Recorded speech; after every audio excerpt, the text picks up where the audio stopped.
ఎలా ఉంది భయ డెడ్పూల్? డెడ్పూల్ బాగుంది బ్రో. మచ్చ పెట్టాడు ఏవైతే మార్వెల్ ఫ్యాన్స్ వాళ్ళందరూ కూడా ఎంజాయ్ చేస్తారు. మెయిన్ చెప్పుకోవాల్సింది ఏంటంటే దీనిలో క్యామియో రోల్స్ ఎక్కువ ఉన్నాయి. మీకు మల్టిపుల్ డెడ్పూల్స్ ఉంటారు, మల్టిపుల్ వాల్వరిన్స్ ఉంటారు.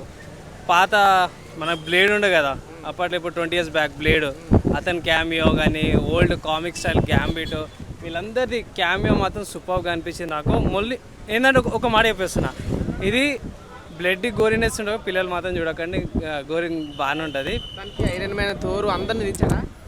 తారిది ఒక సీన్ ఉంటుంది భయ్య, ఆ ట్విస్ట్ ఫ్యూచర్కి పెడదాం అనేసి అన్నారు. ఇచ్చారు వీళ్ళ క్యామియో మళ్ళీ వచ్చేటట్టు. తారిది డెడ్పూల్ ఎక్స్పెక్ట్ చేయొచ్చు బ్రో. అంటే దీని నుంచి మళ్ళీ ఇంకా సీక్వెల్స్ వచ్చేటట్టు మన వాళ్ళు హింట్స్ అయితే ఇచ్చారు. అది మీరు థియేటర్లో చూస్తేనే బెటర్. దానికి మార్వెల్ ఫ్యాన్స్కి పండగ అంటావా? పండుగ bro. First time Deadpool corps తీసిర్రు.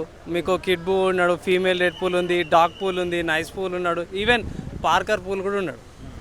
ఇంతమంది వచ్చారు. స్పైడర్ మ్యాన్ సీన్ ఎలా ఉంది? స్పైడర్ మ్యాన్ లేడు పోయిందా, అంటే యాక్టింగ్ అంతా చేస్తాడు తప్పించి ఇంట్లో స్పైడర్ మ్యాన్ క్యామియో అయితే ఏం లేదు. అన్నీ కూడా మీకు వాల్వెరిన్వి డెడ్పూల్ క్యామియోస్ ఎక్కువ, వాళ్ళు మల్టిపుల్ రోల్స్ ఎక్కువ ఉన్నాయి అనమాట మూవీ. ఫైటింగ్స్ అవన్నీ ఎలా అనిపించినాయి? ఫైటింగ్ అడగద్దు బ్రో, ఫైటింగ్స్ అడగద్దు, మొత్తం మూవీ మొత్తం అదే ఉంటుంది. దీంట్లో యూనిక్నెస్ ఏంటంటే జేవియర్ వాళ్ళ సిస్టర్ గురించి ఇంక్లూడ్ చేసి వాయిడ్ గురించి ఎక్కువ చెప్పారు అనమాట.